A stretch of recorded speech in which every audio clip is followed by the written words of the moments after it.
यह कहानी हमें सिखाती है कि व्यक्ति को कभी हार नहीं माननी चाहिए, क्योंकि पहाड़ से निकली नदी ने भी कभी किसी से नहीं पूछा कि समुद्र कितनी दूर है। यह एक लड़के की कहानी है जो नौकरी की तलाश में था। उसका दोस्त सेनापति था और वह राजा के यहाँ नौकरी करना चाहता था। उसने सेनापति से नौकरी मांगने के बारे में सोचा, लेकिन लगा कि यह सही नहीं होगा। कई प्रयासों के बाद भी जब उसे कहीं नौकरी नहीं मिली तो उसने अपने दोस्त से मदद मांगने का निर्णय लिया। वह सेनापति के पास गया और बोला, मुझे राजा के यहाँ नौकरी दिलवा दो। सेनापति ने पूछा, तुम्हें आता क्या है? लड़के ने उत्तर दिया, मुझे सब कुछ थोड़ा बहुत आता है, लेकिन कुछ खास नहीं आता।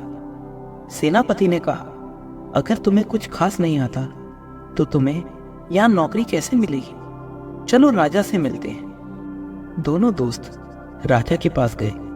राजा ने भी वही सवाल पूछा, तुम्हारे पास क्या हुनर है? लड़के ने उत्तर दिया, मेरे पास कोई खास हुनर नहीं है, लेकिन मैं थोड़ा बहुत सब जानता हूँ और सब कुछ मैनेज कर लेता हूँ। कभी किसी चीज में अड़चन नहीं आने देता।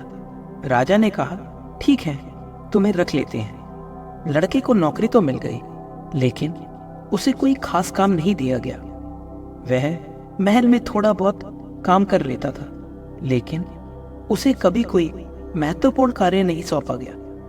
एक दिन राजा ने सोचा कि उसे एक गांव भेज देना चाहिए जहां से कर्ज के पैसे वसूलने हैं। राजा ने उसे बुलाया और कहा, तुम्हारे लिए घोड़ा तैयार है, तुम घोड़े पर सवार होकर उस गांव जाओ।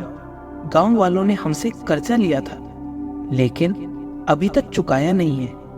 ये कागजात लेकर जाओ और उनसे सारे पैसे ले आओ।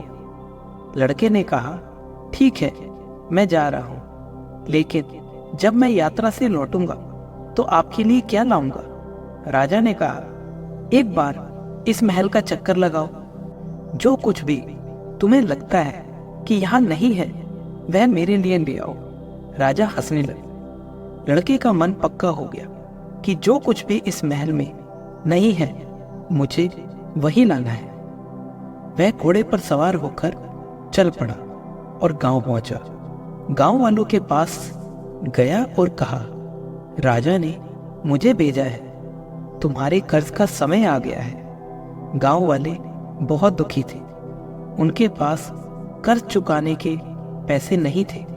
लड़के ने उनकी स्थिति को समझा और कहा, सुनो, सबका कर्ज भूल जाओ, तुम्हें राजा को पैसे नहीं देने हैं। यह सुनकर गांव वाले चौंक गए। उन्होंने सोचा, क्या यह सच कह रहा है? लड़के ने कागज उठाया और उसे आग में जला दिया। गांव वालों के चेहरे खुशी से खिल उठे। उन्होंने लड़के का धन्यवाद किया। लड़का महल वापस आया और राजा से कहा, गांव वाले आपका कर्ज नहीं चुका पाएंगे, उनके पास पैसे नहीं है। राजा ने कहा, क्या तुम पागल हो गए हो?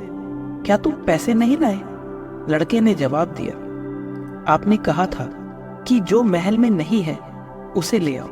मैं ले आया। उन गांव वालों का आशीर्वाद, प्रेम और प्रार्थनाएं आपके लिए लाया हूं। राजा समझदार था। उसने कुछ नहीं कहा और चुप रहा। कुछ दिनों बाद दूसरे राजाओं ने इस राजा पर हमला कर दिया। यह इतना भयंकर था कि उसे भागना पड़ा। लड़का भी उसके साथ था। उसने कहा, मैं आपको छिपा सकता हूं, चलो उसी गांव में चलते हैं जो तलहटी में पहाड़ के नीचे है। वे गांव वाले हमें बचा लेंगे। गांव वालों ने राजा का स्वागत किया और उसे सुरक्षित रखा। जब राजा फिर से शक्तिशाली हो गया तो वह अपने महल वापस चला गया। प्रार्थनाएं और आशीर्वाद उसके जीवन में फिर से वापस आ गए।